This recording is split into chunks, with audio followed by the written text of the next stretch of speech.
आपके बच्चे की जो कंपनी है ना वो आपको पता होनी चाहिए, वो किस तरह के लोगों में उठ बैठ रहा है, उसके अकाउंट में किस तरह के दोस्त ऐड हैं। अब जो वो बड़ा हो गया ना, आपको उससे दोस्ती करनी ही करनी है।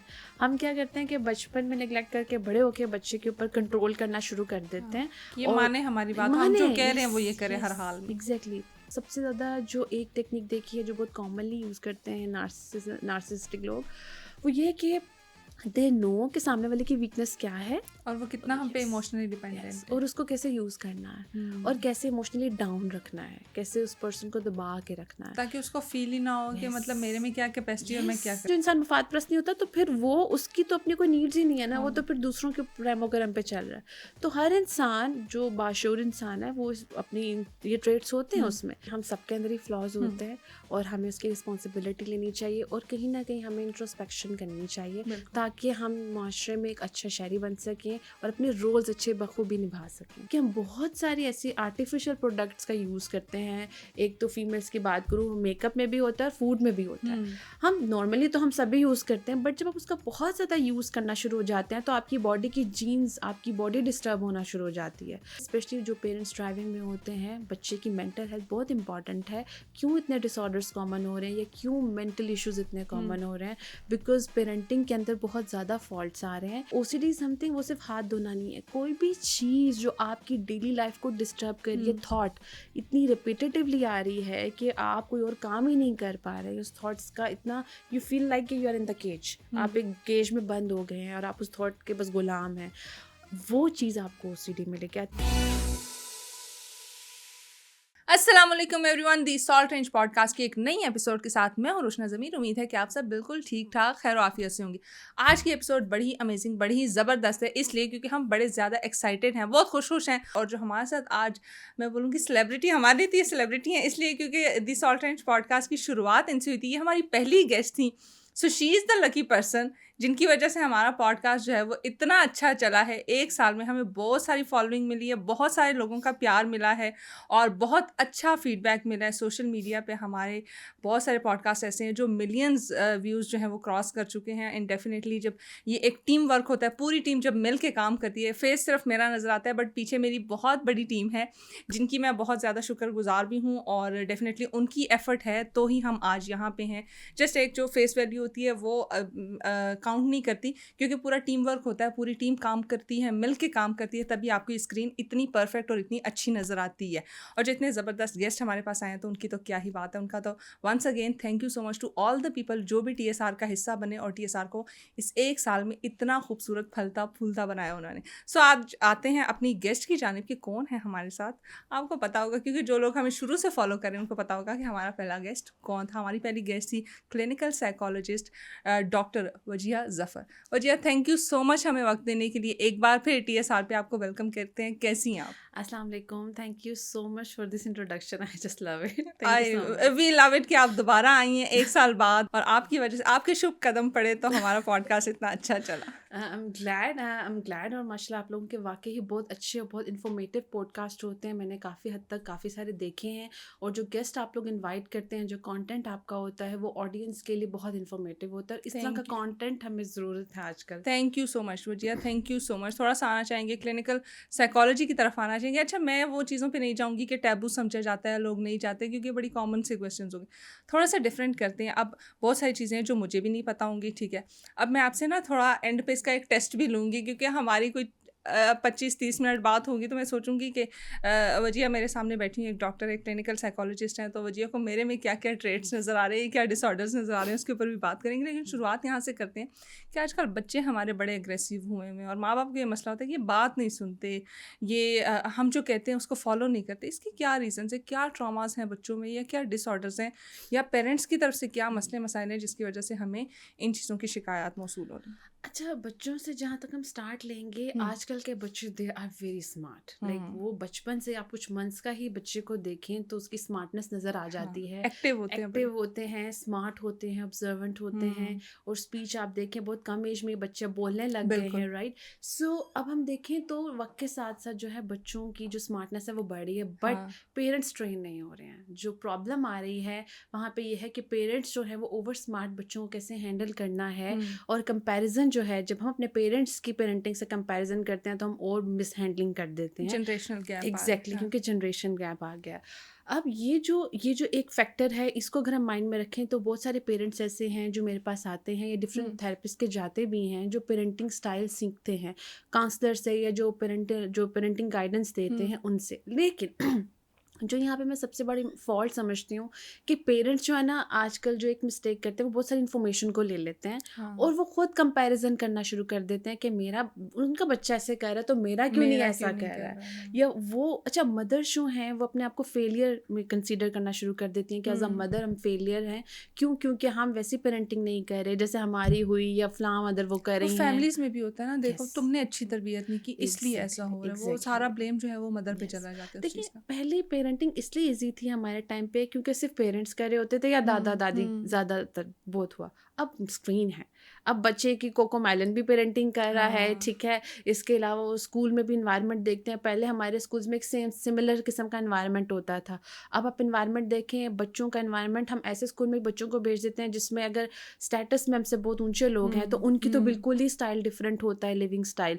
वहाँ पे भी मैंने क्लैश देखे हैं। ये मैं अपने एक्सपीरियंस बेस बता रही हूँ, जो मेरा प्रोफेशनल एक्सपीरियंस है, कि कुछ पेरेंट्स जिनका जो है घर का लाइफस्टाइल बिल्कुल डिफरेंट है, लेकिन वो बड़े स्कूल्स में भेज देते हैं। तो उससे क्या होता है कि वहाँ के बच्चे पॉलिटिशियंस के बच्चे हैं या कोई सेलिब्रिटीज़ के बच्चे हैं या कोई हाई लेवल के हैं, तो उसमें उनका लाइफस्टाइल टोटली डिफरेंट होता है और वो उसके आदी होते हैं। लेकिन जो बिल्कुल जिसके लिए नया नया होता है वो बच्चा उस लाइफस्टाइल को बहुत बुरी तरह से अपनी पर्सनालिटी में ले आता है और वो नया जो एक फेम होता है उसको हैंडल करना, नया स्टाइल उसको हैंडल करना एब्जॉर्ब नहीं होता।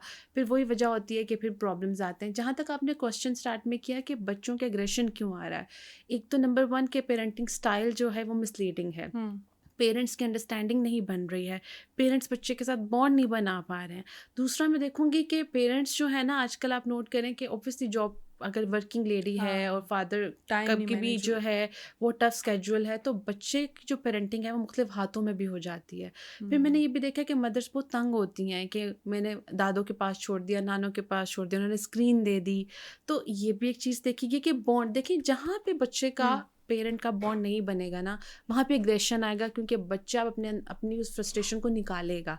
एक चीज़ हमेशा मैं ऐड करती हूँ कि बच्चा डायरेक्ट नहीं आपको बोलेगा कि आपने मुझे नानी के घर छोड़ा, या आपने मुझे टाइम नहीं दिया, या आपने मुझे जब मुझे टेंशन चाहिए थी नहीं दी। नहीं, वो डायरेक्ट नहीं बोलेगा, वो आपको फ्रस्ट्रेशन से शो करेगा। तो सबसे इंपॉर्टेंट चीज़ है कि आप नोट करें, ऑब्जर्व करें कि बच्चे का एग्रेशन का लेवल क्या है। अगर वो लेवल बहुत ज़्यादा है तो उस चीज़ को कहीं ना कहीं प्यार से निकलवाएं। अक्सर पेरेंट्स ना, मेरे पास एक केस आया 1.5 साल के बच्चे का, और मदर कहती है जब इसको गुस्सा आता है तो मैं बहुत पैनिक हो जाती हूँ, मैं डबल गुस्से में आ जाती हूँ। अब आप देखिए 1.5 साल के बच्चे का केस है, बल्कि वो 1.5 साल का भी पूरा नहीं था, 1 साल और 4 मंथ्स, राइट।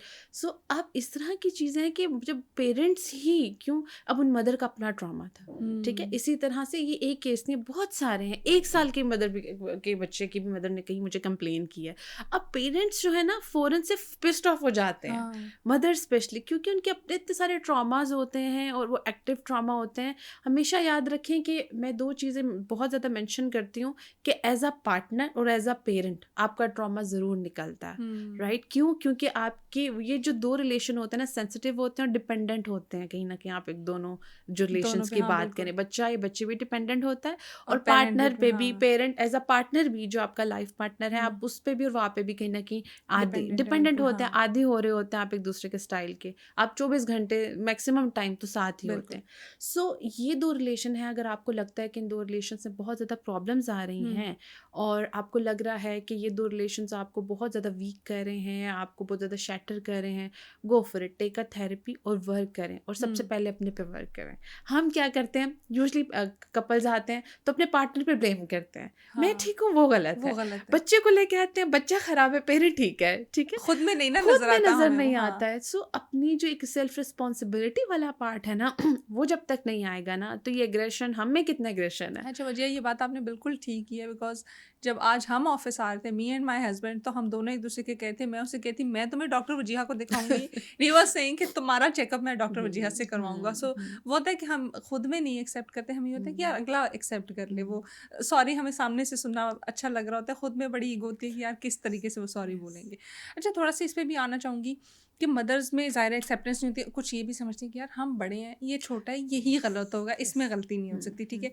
एक तो ये चीज़ बताइएगा, और इसके साथ साथ जो चाइल्ड ट्रॉमास में एक चीज़ जो लिंक हो रही है वो ये है ऑटिज़म। बहुत ज़्यादा बच्चों में आ रहा है और शायद वो मदर्स टाइम नहीं दे पा रही, फिर वो कहती हैं कि स्क्रीन की वजह से। ये किस वजह से, क्या ये बाय बर्थ ये चीज़ आती है, या फिर with the passage of time कुछ चेंजेस आप अपने लाइफस्टाइल में या बच्चों के लाइफस्टाइल में लेके आते हो, उसकी वजह से ये चीज़ अडॉप्ट हो जाती है? ये बहुत सेंसिटिव एक क्वेश्चन है क्योंकि इसमें बहुत सारे फैक्टर्स हैं, लेकिन मेनली जो हमने देखा ना ये जेनेटिकल है, ठीक है। न्यूरो डेवलपमेंटल है डिसऑर्डर। इसमें देखा गया कि स्पेशली जो है जेनेटिकल में आ जाता है, क्योंकि देखिए हमारे बावजदाद में तो इतना कॉमन नहीं था, तो हम कैसे कह सकते हैं कि जीन्स में आ रहा है। एग्जैक्टली। जीन्स में फूड का बहुत बड़ा रोल प्ले हो रहा है, स्पेशली जब आपने अच्छा। कंसीव किया हुआ है, आप किस तरह की डाइट ले हाँ। रहे हैं। और अभी रिसर्चेज आई हैं कि गट का और ऑटिज्म का स्ट्रॉन्ग लिंक है, और गट क्या है, हमारा सेकंड ब्रेन है, राइट। सो गट की जो एक आप कहते हैं ना कि अगर आपका वीक गट है, उसमें अगर आपकी डाइट बहुत काउंट होती है, तो उसमें देखा गया है कि बच्चों के जो ऑटिज्म के चांसेस हैं वो ज़्यादा हैं, ज़्यादा राइट। होंगे, और हाँ। बच्चों के अंदर भी देखें तो बहुत सारी ऐसे फिर थेरेपीज कराई जाती हैं, स्पेशली उनके फूड से रिलेटेड, शुगर का इंटेक हाँ, है, और मीठा बंद कर दें इस बिल्कुल पे, बहुत सारी बिल्कुल। ऐसी चीज़ें। अच्छा, मैंने एक चीज़ और भी नोट की है कि हम बहुत सारी ऐसी आर्टिफिशियल प्रोडक्ट्स का यूज़ करते हैं। एक तो फीमेल्स की बात करूँ, मेकअप में भी होता है और फूड में भी होता है। हम नॉर्मली तो हम सभी यूज़ करते हैं, बट जब आप उसका बहुत ज़्यादा यूज़ करना शुरू हो जाते हैं तो आपकी बॉडी की जीन्स, आपकी बॉडी डिस्टर्ब होना शुरू हो जाती है, कहते हैं right. Excess of everything is bad. Very true. और यही वजह है कि बच्चे सफ़र करते हैं उन चीज़ों से। सो सबसे इम्पॉर्टेंट चीज़, वैसे भी आपको गट का ख्याल रखना चाहिए, लेकिन जब आप कंसीव करें तो प्रॉपर अपने मील्स का, अपने डाइट का बहुत ख्याल रखें कि उसमें मरकरी का या इस तरह की बहुत सारी सी चीज़ें हैं, उनका यूज़ कम हो, और बहुत से एलिमेंट्स हैं यहाँ पे देख मैं के। आपको सॉरी कट कर रही हूँ, लेकिन जो आप कह रही हैं कि हम एक्स्ट्रा एक्सेसिव चीज़ें लेते हैं उनकी वजह से ही होता है, क्या ये आर्टिफिशियल चीज़ें आप सप्लीमेंट्स को रेफ़र कर रही हैं, या जो एक्स्ट्रा हम टैबलेट्स लेते हैं उनको रेफ़र कर रही, किस चीज़ को आप फूड ठीक है? इनटेक बहुत सारा हम फूड इनटेक ऐसा भी लेते हैं, आर्टिफिशियल फूड ले रहे होते हैं, डाइट ऐसी ले रही होते हैं, शुगरी। अब देखिए बेबी शुगर में हम शुगर को कम कर देते हैं, लेकिन उसमें आप देखें मदर्स क्या करते हैं, कंट्रोल नहीं हो रहा और शुगर का इनटेक कर रही होती हैं। सो जो क्रेविंग्स हैं कहाँ से आती हैं, ये आर्टिफिशियल फूड से ज़्यादा आती हैं। हम सब ये फूड लेते हैं, राइट। अगर मैं नहीं लेती तो आई एम टोटली हाँ, रॉन्ग, आई एम सब, लाइंग हाँ। About it. But the point is कि उसका इनटेक, स्पेशली जब आप कंसीव करते हैं तो उसका इनटेक बहुत देखभाल के करें। बट हमें अपनी लाइफ में गट का बहुत ख्याल रखना है। अब ये तो एक फैक्टर है। सही। आपने अदर फैक्टर्स का पूछा, तो उसमें स्क्रीन, बच्चा छोटा ही होता है, बेड पे लेटा है, मदर काम कर रही है, तो चलो स्क्रीन दिखाते हैं, हाँ, बच्चा फ़ोन बिजी पकड़ा रहेगा, दो। रोएगा नहीं। छोटा, अगर बहुत छोटा है, कुछ मंथ्स का है, तो टीवी के सामने लेटा दिया, बिल्कुल। राइट। इसके अलावा बहुत ज़्यादा म्यूजिकल टॉयज, जिसमें बहुत ज़्यादा सेंसेस इन्वॉल्व हैं। सो इससे क्या होता है कि बच्चा हाइपर होना शुरू हो जाता है। अब यूजली ये देखा गया है कि एक स्क्रीन के थ्रू भी ऑटिज्म आ रहा है, लेकिन वो जेनेटिकल नहीं है, ठीक है। सही। स्क्रीन के थ्रू जो आ रहा है उसमें स्पीच डिले है, जब आप स्पीच सिम्टम सारे वही हैं, बच्चा सोशलाइज नहीं कर रहा। लेकिन आप देखिए हम भी जब बहुत ज़्यादा स्क्रीन देखते हैं तो हमारा दिल नहीं करता हम किसी से बात करें, हाँ, और हम पूरा हम दिन सीजन्स देखते रहते हैं, हाँ मूवीज़ देखते रहते हैं, सोशलाइज तो लोगों नहीं से नहीं कर बात रहे, करते, लोगों से तो नहीं और बात लोगों कर की रहे। छोटी-छोटी बातें हमें पिंच कर रही होती हैं, गुस्सा आ रहा होता है उस चीज़ पे। हमारे जो ईक्यू लेवल है वो हमारा जो है लो होने लगता है। वो ईक्यू लेवल जो है उसके लिए हमें लोगों से मिलना होता है, हमें इमोशनली जो है अपने आप को चेक एंड बैलेंस रखना होता है। अब बच्चा जब ऑल द टाइम, और वन वे कम्युनिकेशन है स्क्रीन, मुझसे कोई बात नहीं कर रहा, मैं सिर्फ देख रही हूँ। सो वो सिर्फ जा रहा है, निकल नहीं रहा कुछ भी। सो स्क्रीन बहुत बड़ा रोल प्ले करती है, और पेरेंट्स, आई डोंट नो, इस पे इतने प्रोग्राम्स हो चुके हैं, लोग करते हैं, हम देखते हैं, पढ़ते हैं, फिर भी लोग इस चीज़ से पीछे नहीं हटते। मैं स्पेशली नोट करती हूँ, आप किसी भी रेस्टोरेंट में बैठे, बच्चा साथ है, ज़रूर फ़ोन लगा होगा, एग्जैक्टली। हर सूरत फ़ोन चल रहा होगा। ऐसे लगता है जैसे वो बच्चे की नहीं, पेरेंट की डिपेंडेंसी है। हाँ। पेरेंट्स नहीं रह सकते फ़ोन दिखाए बगैर। सो ये सेकंड है। थर्ड पे जो है बच्चा, अभी हम क्योंकि इस तरह से है कि हमारा सेक्युलर सेटअप, होम सेटअप है, अच्छा है, लेकिन उसमें कि अगर दोनों वर्किंग पेरेंट्स हैं तो बच्चा निगलेक्ट होता है। स्पेशली कम एज में ना, सबसे ज़्यादा इम्पॉर्टेंट है कि बच्चा फुली डिपेंडेंट है, ठीक है, कम एज में बच्चे को आप मैक्सिमम टाइम दें, आप सारे काम छोड़ दें। मैं तो मदर्स को कहती हूँ किसी को घर में काम के लिए रख लें, काम इतना इंपॉर्टेंट नहीं है, वो जितना होते आपका नहीं बच्चा, जितना बिल्कुल। आपका बच्चा हाँ। इंपॉर्टेंट है।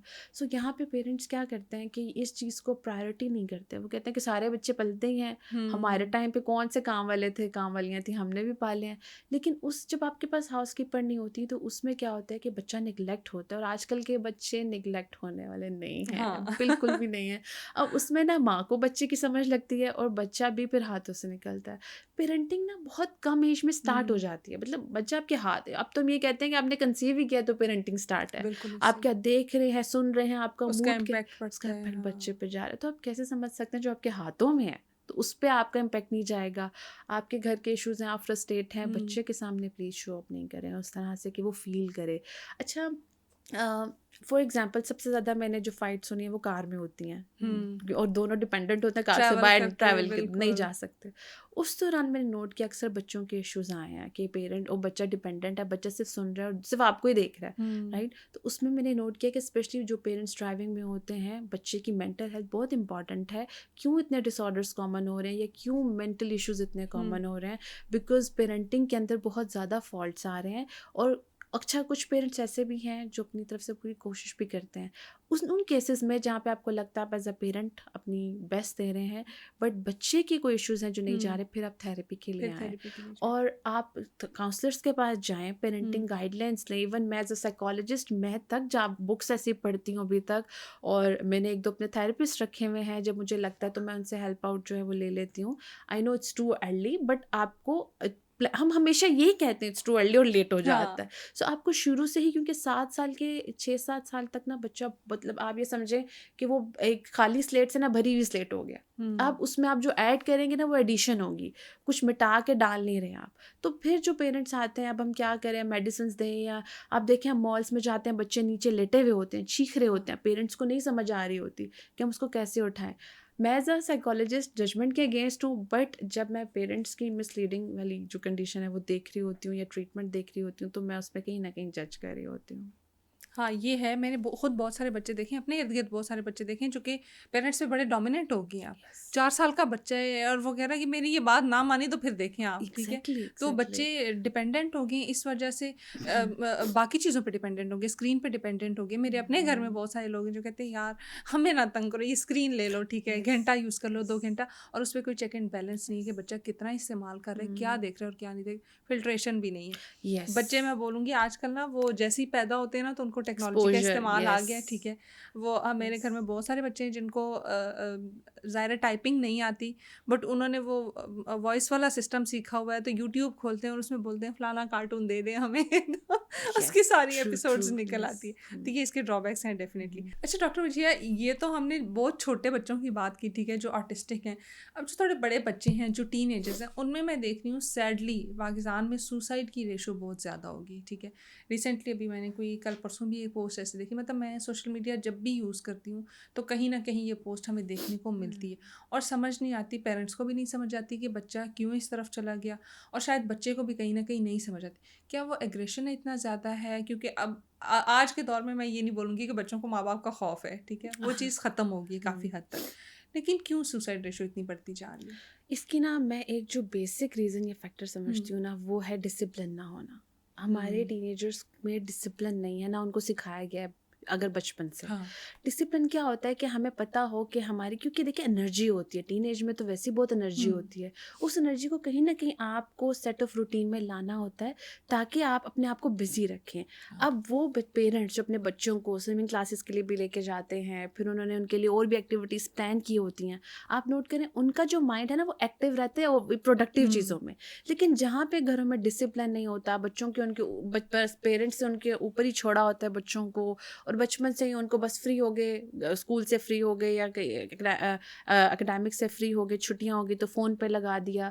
ये वो बच्चे हैं जो फिर बाद में उनको डिसिप्लिन की आदत ही नहीं होती। मैं हमेशा एक चीज़ कहती हूँ, बचपन से ही ना अपने बच्चे को डिसिप्लिन की आदत डालें। वो छोटा ही हो, उसको कम एज में ही जब वो समझदार होना शुरू होता है तो उसको अपने छोटे छोटे कामों में लगाना, इन्वॉल्व करना शुरू करे, ताकि उसका माइंड जो है ना हमेशा इन चीज़ों में जाए। ये क्या रिस्पॉन्सिबल एक्ट्स आप सिखा रहे हैं, लेकिन जब आप शुरू से ही, हम क्या करते हैं बचपन बचपन में पैम्परिंग करते रहते हैं, ठीक है, या निगलेक्ट करते रहते हैं, ये 2 चीज़ें करते हैं। जब बच्चा बड़ा होता है तो हम उसको फिर क्वेश्चन करना शुरू करते हैं। हाँ।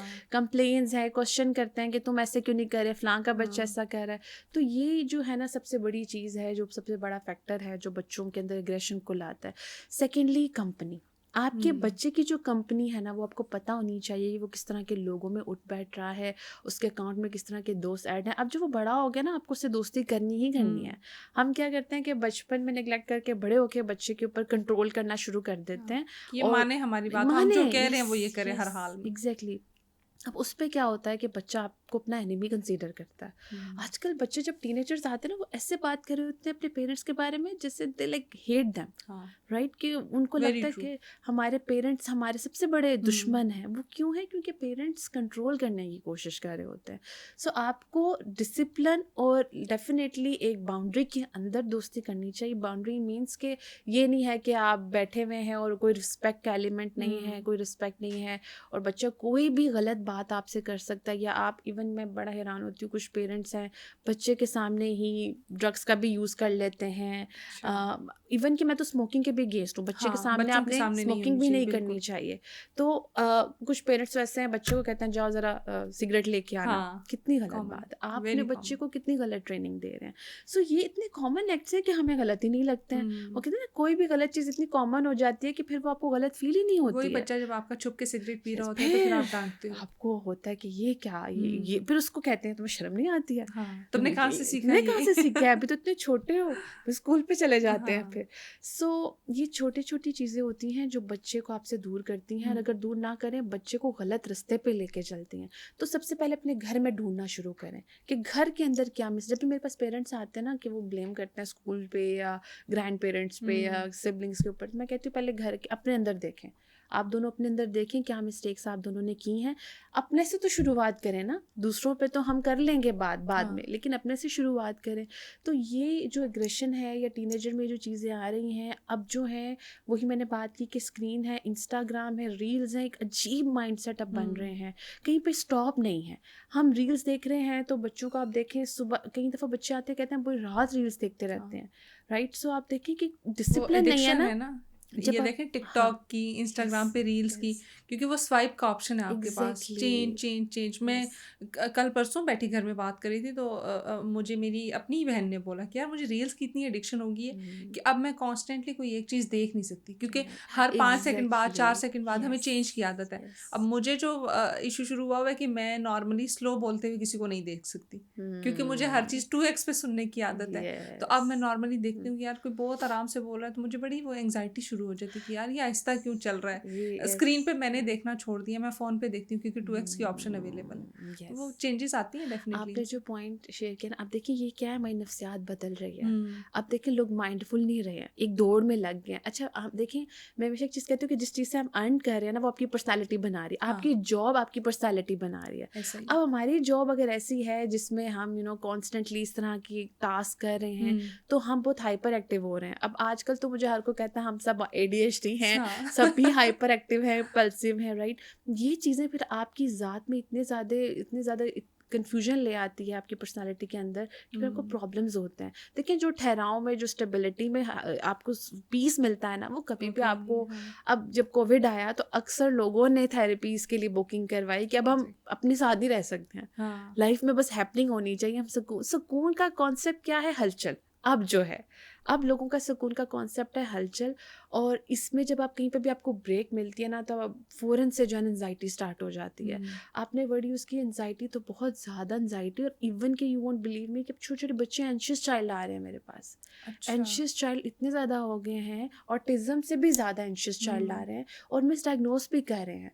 जो अक्सर बच्चे ऑटिस्टिक नहीं हैं, एंशियस हैं, उनको ऑटिज़म डायग्नोज रिटन रिपोर्ट में आ रहा है। जबकि एनजाइटी एंशियस जो बच्चे हैं वो ऐसे हैं कि जब उन पर वर्क करते हैं, क्योंकि वो उस तरह न्यूरो डेवलपमेंटल डिसऑर्डर नहीं है, वो कुछ ही मंथ्स में EQ लेवल पे हम काम करते हैं तो कुछ ही मंथ्स में स्टेबल हो जाता है बच्चा।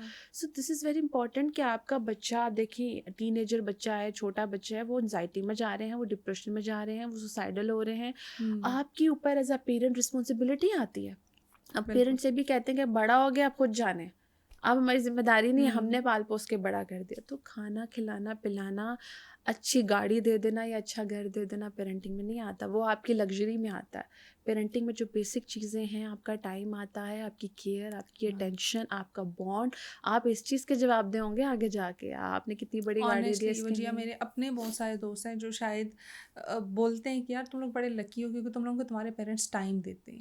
अब मैं हूँ तो इवन आफ्टर बीइंग मैरिड मेरी अम्मी मुझे हर दूसरे दिन कॉल करके पूछती हैं कि यार तुमने 2 दिन मुझे बताया नहीं कि क्या चल रहा है तुम्हारी ज़िंदगी में, ठीक है, या तुम 2-3 दिन से आई नहीं हो। तो शायद उनको वो शुरू से आदत है हम पे चेक एंड बैलेंस रखने की, पूछने की। तो अब मैं इतनी बड़ी हो गई हूँ, स्टिल मैं उनको ना एक माइनर डिटेल्स देती हूँ। अगर मैं 4 दिन बाद भी उनके घर जा रही हूँ तो सब कुछ बताऊँगी कि 4 दिनों में ये चीज़ें हुई हैं। और बाकी बहुत सारे दोस्त ये भी हैं, वो कहते हैं कि यार अच्छा तुम्हारे पेरेंट्स तुम्हें टाइम भी देते हैं, वो बैठते भी हैं। लाइक उनके पास मैं बोलूँगी कौन सी ऐसी फैसिलिटी है जो नहीं होगी, बट वो पेरेंट्स का टाइम जो है ना वो नहीं है। बहुत सारी फैमिलीज में ऐसे हैं जिन्होंने सिर्फ 1 घंटा रखा होता है कि हम सारे इकट्ठे बैठेंगे। वो भी खाने का टाइम होता है जिसमें हाँ, खाने पे या फोकस की खाने बजाय का, बातों या पे। फिर कहीं पे बैठ के न्यूज़ देख लेंगे, या फिर कोई एक ड्रामा होता है वो 8 से 9 वाला ड्रामा हम सारे इकट्ठे बैठ के देखेंगे। तो ये होता है कि बच्चा वो उसमें इनसिक्योर फील कर रहा होता है कि यार मुझे वो टाइम नहीं दिया जा रहा जो मुझे मिलना चाहिए। अच्छा, इसके साथ अब हम लोगों ने चाइल्ड ट्रॉमास के ऊपर तो बात की, हाँ पेरेंटिंग में भी काफ़ी सारे मसले। एक और टर्मिनोलॉजी जो हम बड़ी कॉमनली देखते हैं और मुझे तो उसका एक ही मतलब समझ आता है कि शायद जो हम ऑल द टाइम हाथ धोते रहते हैं ना, उसको हम ओसीडी बोलते हैं। क्या ओसीडी सिर्फ यही है कि बार बार हाथ धोने की जो बीमारी है या हाथ धोने वाला जो मसला है सिर्फ वही है, या इसमें और भी कुछ टाइप्स हैं और भी कुछ चीज़ें इसमें शामिल हैं?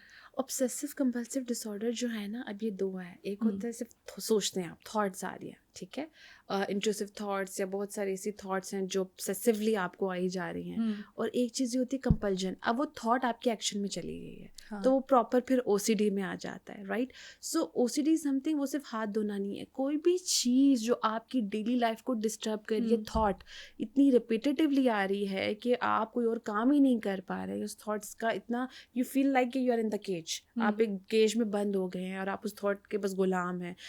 वो चीज़ आपको ओसीडी में लेके आती है। इसके अगर हम टर्मिनोलॉजी से बात करें तो उसके डिफरेंट क्राइटेरिया हैं, उसके अकॉर्डिंगली फिर हम डायग्नोज करते हैं। तो मैं हमेशा ये कहूँगी कि ओसीडी जो फैशन वर्ड निकाला है ना लोगों ने, प्लीज़ और गॉड से उसको निकाल दें। मजाक में चलें, बोल देते हैं, इट्स टोटली फाइन, बट ये जो आप डायग्नोज कर देते हैं ना, I have OCD, I have this, ये बहुत गलत है। आपको आइडिया भी नहीं है कि ओसीडी के लोग कितने पेन में होते हैं और ओसीडी कितना एक पेनफुल किस्म का एक डिसऑर्डर है। और जब लोग आते हैं तो वो लिटरली बैक कर रहे होते हैं कि हम इससे निकालें बाहर, ठीक है। सो आप स्वेयर हो जाता है। यस, जब आप इसको फैशन में लेके आते हैं तो जिनको है आप उनकी डिसरिस्पेक्ट कर रहे हैं, राइट। तो उन आपने थोड़ा सा इस चीज़ को रखना है। मैं हमेशा ऑडियंस को ये कहती हूँ कि कोई भी डिसऑर्डर है, जैसे हम नार्सिसिज्म की बात कर रहे थे, हमेशा ये जो डिसऑर्डर्स है ना, थेरेपिस्ट पे छोड़ें।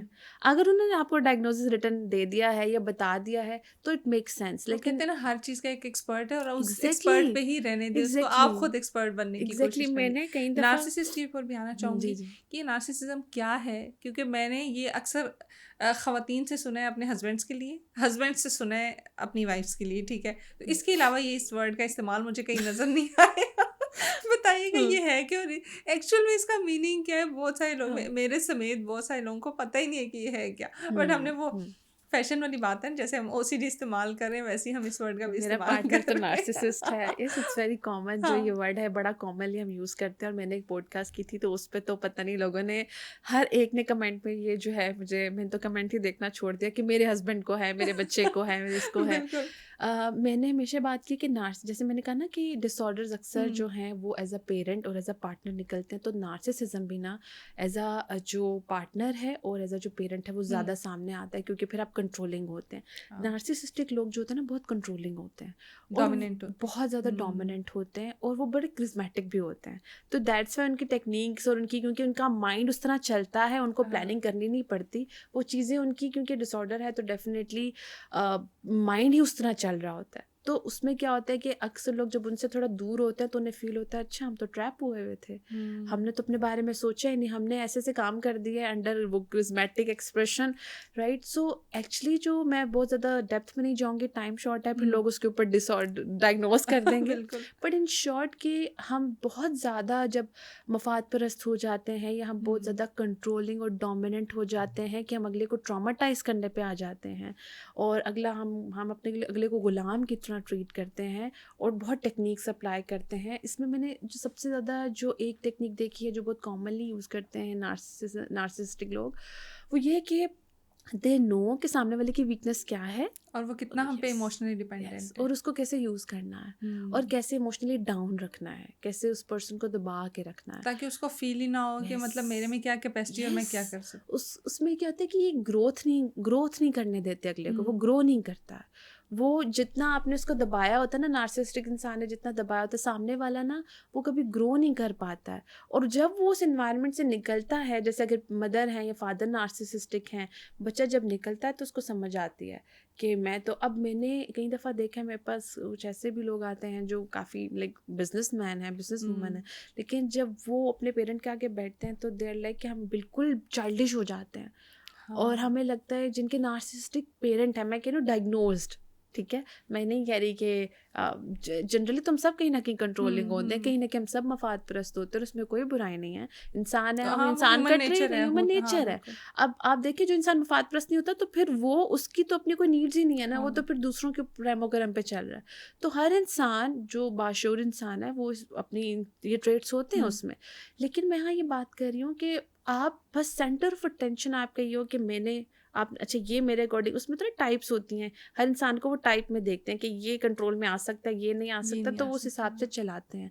तो जिस इंसान को लगता हो कि उसके अंदर ऐसे ट्रेट्स हैं कि वो जस्ट लोगों को एज अ लाइक रोबोट देखता है, उसका मिसयूज कर रहे लोग। यस, तो वहाँ पे जो है आप डेफिनेटली कितनी जिंदगियां तबाह करते हैं। और सिर्फ ये कह देना कि मैं तो हूँ ही ऐसा, तो ये कोई ये लॉजिक चीज़ नहीं सोल्यूशन नहीं है। है। बट ये लास्ट क्वेश्चन, इतनी देर हमारी बात हुई तो कुछ समझ आया कि मेरे में कुछ ऐसा तो नहीं है जिसके ऊपर मुझे वर्कआउट करने की ज़रूरत है? अच्छा देखिए, हम सबको ही होती है हाँ, वर्क करने की मैं ज़रूरत थोड़ी सी अपने अब ऊपर। कॉन्शियस हूँ।